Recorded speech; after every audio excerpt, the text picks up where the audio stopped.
नमस्कार मैत्रिणींनो, आज माझ्या या व्हिडिओमध्ये मी माझ्या आणखीन नवीन डिझाईन्स तुम्हाला शेअर करते. माझी अशी इच्छा आहे की तुम्ही तो व्हिडिओ पूर्ण बघावा आणि मला माहिती आहे तुम्हाला माझ्या डिझाईन्स नक्की आवडतील. त्या डिझाईन्स बघा, प्लीज तो व्हिडिओ पूर्ण बघा आणि मला लाईक, शेअर, सबस्क्राईब करा. आणि तुमच्या या सपोर्टमुळेच मी माझ्या आणखीन नवीन नवीन डिझाईन्स तुम्हाला शेअर करेन. मला खात्री तुम्हाला ते नक्की आवडतील. माझं हे सगळ्यात पहिलं पॅटर्न आहे बघा. याच्यात ही जी स्लीव्जला येते ना, ह्या त्या डिझाईनचं मी फ्रंटला फ्रिल पॅटर्न तयार केलं आणि स्लीव्जला लेस न लावता ही केप टाईप स्लीव्ज बनवली आहे आणि त्याला हे धाग्यांचे काही गोंडे होते ते लावले.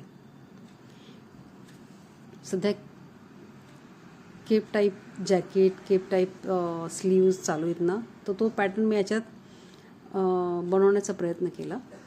ही स्लीव्ज अशीच मोकळी राहील आणि फ्रंट बॅक तुम्हाला नक्कीच आवडला असेल.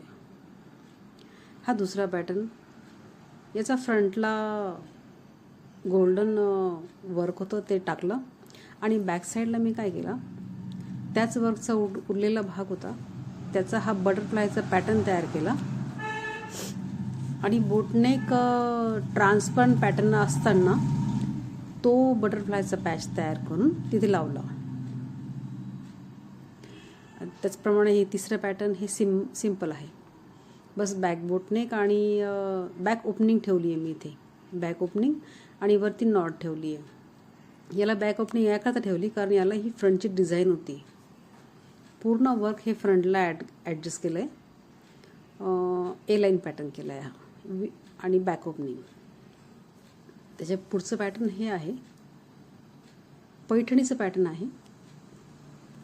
याला बॅकला काठ नव्हता, मग स्लीव्जला काठ जोडल्यानंतर जो उरला भाग त्या भागाचं मी ते पॅटर्न तयार केलं आणि स्लीव्जला मी नॉर्मल आपण चुन्यात देतो ना त्याप्रमाणे एक पफ देण्याचा प्रयत्न केला आहे.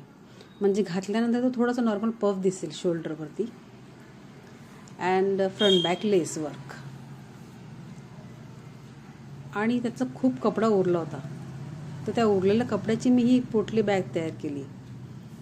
कसं आहे ना मैत्रिणींनो, लेडीजला ना आता नवीन पर्स घेण्याच्या ऐवजी ना लग्न कार्यात साडीच्याच मॅचिंगची पर्स घ्यायला खूप आवडत आहे. सध्या ट्रेंडमध्ये आहे. त्यामुळे मी पण हा प्रयत्न केला की त्याच कपड्याची एक पोटली बॅग तयार केली, विच इज त्या कस्टमरला खूप आवडली. ती ज्यावेळेस ती ही साडी वेअर करेल त्यावेळेस ती ह्या पर्सचा उपयोग करेल.